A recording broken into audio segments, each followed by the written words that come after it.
Once I started communicating my whys and my wants more, and then I also had to understand his whys and wants and how our organizing styles are very different. We started learning, where can we meet halfway? What's important to me? What's important to you? And creating that system that is going to be beneficial for the entire family. Hello, everyone, and welcome to a new episode of Talk Clutter to Me. This is the podcast that's going to bring you behind the scenes, give you real life information on how to get organized and what it really takes to stay organized so we can combat that Instagram perfect thing we're always seeing on Instagram. As always, I am your host and the Clutter Master, Amanda Liford. So let's dive in. Today's topic is a very special topic to me because it is something that I do every single day on the job. It is something that everybody should do, and it's something you can do on your own. While we are hired for it, and I do enjoy being paid for the work that I do, it is definitely something that you yourself can do on your own. Sometimes you just need the right guidance, and here I am to give you all that guidance. Decluttering. I want to talk about decluttering because this is such an instrumental part of the work we do every single day. Do not try and organize a space without decluttering. If you're doing that, you're just shuffling things around and you're not creating functional change to a space. Do not buy product from the Container Store or Target or Amazon until you've decluttered. And I'm going to talk about the who, what, where, when, why of it all. And then I'm going to give you 3 steps on how to do it on your own in a way that's going to make it less overwhelming. So let's get started. What is decluttering? Decluttering is getting rid of all the crap that has taken over our lives, that doesn't have a home, that doesn't serve a purpose for anything. It's just laying around, not serving a purpose. And that's the key part. It is not serving a purpose. It is that random screw that you're keeping in your junk drawer because it might be used for something and you just don't know what it goes to. That cord that you're like, I don't know what it goes to, so I should keep it. You probably don't need that anymore. All of the mail in your spam folder. Who here has an inbox that's showing currently over 1,000 unread emails right now? Clutter. There is clutter everywhere in our lives. Everybody has it. And the decluttering process is the process of removing it from our lives in one way, shape, or another, or repurposing it in another way. Why is it so important? Because I know a lot of us that are probably listening to this podcast want to declutter, but it is so difficult because of spouses and kids and life gets in the way. And so this information I'm about to tell you is going to be helpful to try and convince the other people in your life to get on board with it. But why is it so important to declutter? It will save you time and money. If you are actively looking to get organized, it is going to save you time and money in the long term on getting it done. And here's the reason why. When we are organizing a space, this is the reality of getting organized. The sorting and decluttering process takes up the majority of the entire organizing process. That last 20% there at the end is all the fun stuff, the product, the labeling, it's all the fun stuff. But the sorting and decluttering process is so intimidating and so time consuming for most people that they just skip it and try to organize with bins. You're spending tons of money, and I'm sure we all have that pile in the basement, in the garage, in a closet of all the product we've purchased in the past but never used, or had great intentions but never used. That is why decluttering is so important before you purchase any sort of product. It also saves you time. If you hire us to come in but you don't want to go through the process of decluttering, we now have to puzzle fit everything in instead of having open space to be able to play around and really figure out where is going to be the best fit. If we're in a kitchen and you have way too many Tupperware, but you're not willing to downsize at all on your Tupperware, and it fits in this one spot in the cabinet, it's probably going right back there, even though it's not going to be the best spot for it. It's because you didn't downsize enough for us to put it in the best possible spot. So decluttering not only is going to save you time and money, but it's also going to allow you to create a very functional system. It's setting you up for success. Another great reason of why you want to declutter is it starts to feel very good. It's very addicting to go through and declutter, and it's become a problem for me personally. I'm addicted to decluttering and getting rid of crap from my life. And the other reason why it's very important to declutter is it's creating new space for the other things that are coming into our lives, which leads me to how long or how often do we need to declutter our homes? We're constantly getting new things in our life. How many of you get random crap from your business or company that you work for that has their logo on it that you could care less about? Yeah, I used to get that stuff all the time. My husband gets that stuff all the time. You're constantly bringing in new things between holidays and birthdays and employee appreciation gifts, and there's constantly things coming in, not to add your Amazon cart to the mess, but you're constantly getting things and bringing them into your home. If we do not get rid of stuff, it starts to become claustrophobic in our lives. And for those of you who are bothered by clutter, this is very noticeable understanding when I say your life starts to feel full, you start to feel claustrophobic, you start to have a lot of anxiety and stress. That is because you have a lot of clutter hanging around. For those who do not have that feeling, it may show up in different ways. It might show up as being unproductive in our lives because we have to think about the same thing over and over again. We're not able to remember things. And your stress and anxiety versus the way somebody else might express stress and anxiety are going to be very different. So your brain might be telling you you're stressed and anxious about the space, but you might not register it because clutter takes over our lives and we need to get it out of here. So how often and when? When should you declutter? When it starts to feel full. When you start to feel claustrophobic and anxious and your brain can literally look around the room and say, oh my God, I need to do A, but I also need to do B, and I need to do C in order to do project 1. And so when there's a lot of these steps that our brain needs to do or wants to do, it becomes very difficult to get on board with it. So we want to do it often, which is why I'm going to tell you every other month, at least every other month. Why? Again, holidays, birthdays, crap that we get from our employers, all of that stuff, the things that we bring into our own home, the crap we bring into our own home from Amazon and Target, all of that stuff is constantly coming in, and we need to let things go to create space. Who should be involved? This is a wonderful question I am asked often, is who should be involved? And I will get to that a little bit more, but my answer real quick is the entire family. Involve everybody who has a remote say in that space. Kitchens might be just the wife, but it could be the entire family, because if there's teenagers that are using the kitchen or husbands, that's really important. Children's bedrooms, if the parent is never going in there and it doesn't matter to them, it matters to the kid. I can tell you that right now. It matters to the kid, so that kid needs to be involved because they are going to be the ones using it long after we are done organizing it. And where do you start? So my recommended spot, if you are doing it on your own, is going to be the area that you think is going to be the easiest and quickest to decide on.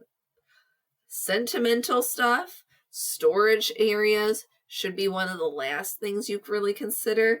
And here's why. I want you to work on flexing your decluttering muscle before you tackle the harder stuff, like the storage room areas or the garages or the sentimental items.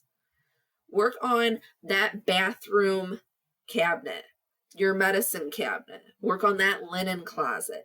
These areas are areas that are generally very quick for me as an organizer, and it's because it's a smaller space, but it's easier to do.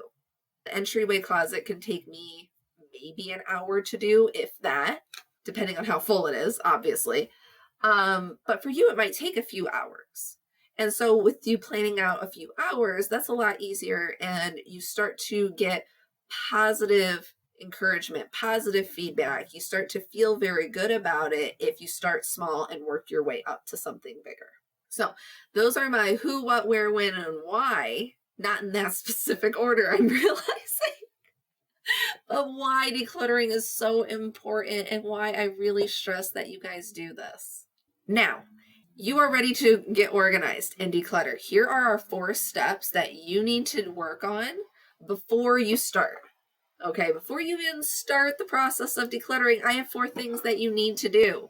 1 is you need to plan it. You need to put it in your calendar. You need to write it into your Google Calendar, your planner, your whiteboard, whatever you use for planning your day-to-day life. Put it in that calendar now because you're more likely to actually do it. Number 2 is have a family conversation about it. It is so important to involve everybody who needs to be involved in this family conversation. Talk about why you're doing it, what are the current problems you have in that certain space, and what your goals are, which is step number 3, make a goal and write it on a piece of paper. Put it in that area where you are organizing. That is step number 3, is to write your goals down and put it on a paper, put it on the wall where you're going to be organizing. The family conversation is also going to get out of the way all of the negative things that are going to come around. When I first started working on decluttering very often with my husband, he was against a lot of the things that I wanted to get rid of, and he was against it. But once I started communicating my whys and my wants more, and then I also had to understand his whys and wants and how our organizing styles are very different, we started learning where can we meet halfway, what's important to me, what's important to you, and creating that system that is going to be beneficial for the entire family. Because as important it is for you to have a beautifully organized space, it is also extra important that everybody feels heard and respected. So I never condone just throwing away your spouse's stuff without them knowing. Please don't do that. Have a family conversation about it and understand each other's points of view and meet together in the middle. Step number 4 is my 45-minute rule. It's not really something that you do beforehand, but work for 45 minutes when you're decluttering and organizing, and then take a 15-minute break. 45 minutes, 15-minute break. That way you're not going to hit decision fatigue too quickly. People who hit decision fatigue will either keep everything or throw everything away. And if you're throwing everything away, you will probably have regrets in the next month that you got rid of something. So 45 minutes on, 15 off. And then this also has a list of different supplies that I recommend having between sticky notes, markers, and trash bags. You will see why I utilize all of those supplies when I get to my steps to decluttering, which is actually right now. You've planned it. You know why. You've got everybody on board. You've got your goals. And now you're ready to start the decluttering process. It is 3 steps long. Decisions happen in the 3rd step. You do not want to skip ahead. With my process, the decluttering step is not only the first step of the process, but it is also the last step of the process, and you will see why here in just a minute. So the first step really is to do a major sort. We're going to use kitchen supplies as an example. So we're working in the kitchen. We're going to do a major sort. What does that mean? That means we're going to take all of the items, we're going to empty everything out, and we're going to sort it into major categories. We're going to put all of the utensils together, all of the snacks together, all of the drinks together. We're going to make big, broad categories. This is where the sticky notes and markers come in handy, is writing out what each of these piles are. The sticky notes make it very easy for somebody else to help you along the way so that everybody's on board of this is where all the breakfast items go. This is specifically for decision-making process. So you're going to do a major sort, big, broad categories. The next step of the decluttering process is going to be what I call a minor sort. So you're going to take each of these categories and make them into smaller categories. For example, utensils can be sorted into spatulas, spoons, tongs, Snacks can be kid snacks, salty snacks, sweet snacks, fruit snacks, candy, and so on and so forth. So you're taking the major category and breaking it down. Now, what you've noticed is I have not told you to make any decisions yet. Put blinders on and just blindly sort things into piles. Do not worry one bit about creating decisions yet. The more we try to make decisions or force decisions or try to get ahead, the more stressed we will become and the more overwhelming something becomes. There's a reason why when you're in a manufacturing plant, when you're working on the line, everybody has a very specific job and they do that over and over and over again. Yes, it becomes repetitive. Yes, it becomes annoying and dumb, but there is a reason behind each of those stations. It's because there's less mental capacity that is needed if you're only doing one item. For example, on a manufacturing line that I worked on, when I worked on the line, I worked on the paint line. There was a section of people that were loaders, and there was a section of people that were pin and clippers. I was part of the pins and clippers part. My husband was the loading area. Their only job was to remove. There's sometimes cover that are on the front, on the bumpers, so they'd have to take the covers off and put them on the paint line. And that's all they're doing. The pins and clippers need to clip and pin parts onto the frames that the people just loaded on. And then there's inspectors making sure there's no defects on the part, because if there's a defect on the part, they need to remove it and somebody else needs to put a new part there without stopping the paint line. So it's mass chaos, mass communication, but everybody has a specific job they have to do in a specific area. The way this relates to my major and minor idea is that you're putting blinders on. You're only thinking about your job. As a clipper, I do not care one bit about if there's defects. I do not care one bit about what necessarily the part is. I just have to find the spot that I have to clip and I clip it. It's much easier for me to go a longer period of time doing that job if I can break it up that way. Now, you've done your major sort, your minor sort. Now is when you get a chance to make decisions. The decision-making process is where the trash bags come in. So as you're making decisions, you're going through all these minor categories and you're looking at them and saying, okay, I don't want this. This is either has to be trash, donate, recycle, what have you. And then keep is the stuff that can be kept into the kitchen and organized. You look at your spatulas pile. So you went from utensils, you sorted out all the spatulas. Now you look at your spatulas and you say, okay, this one's burnt. This one is bent. This one's broken. I only have 3, but I don't like this other one. I never use it. I really avoid using it. So now you've got 2. All the other ones go into the trash or donate piles, and you keep the 2. It is much easier and faster to make decisions on a pile of 10 spatulas versus 50 cooking utensils. So much easier and faster. And that's what we want to get to, is making the decisions extremely easy, to the point where it's almost making the decision for you. If you have a giant tote of paint supplies, yeah, I got to keep the paint supplies. Who knows if I need to paint? But when you sort everything out, you might notice, ooh, I've got a bunch of brushes that I don't like. I've got a bunch of stir sticks that I actually never need because I'm always getting new ones when I get new paint. Ooh, I've got paint trays that are gross that if I needed to paint right now, I wouldn't use anyway. When we sort it out, the decisions become very easy, and it becomes very easy to figure out how you're going to organize it at the end. So those are my 3 steps to decluttering, and it's really going to make it very, very easy for you to declutter and get rid of things. It's not always that all your categories are so easy to figure out. In basements and garages that are used for storage, sometimes those categories are specific to the storage space that it is supposed to go to. So your back stock area, or this is extra kitchen supplies. So sometimes it's not always going to be very obvious, but that's why it's so important to give it a category with those sticky notes on the front end as you're going through the sorting process. And if there's anything you take away from today, here are the 2 things I really want you to take away from. 1 being, do not purchase product until you've decluttered. And 2, do not make decisions on anything until you get to that second stage of sorting out things.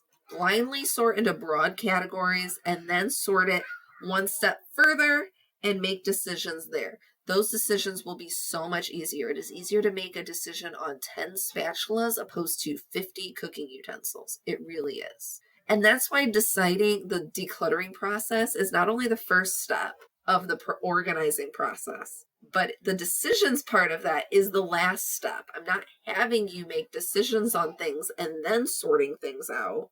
That just doesn't make sense to me. We're going to sort, make good decisions on things, and then spend so little time organizing.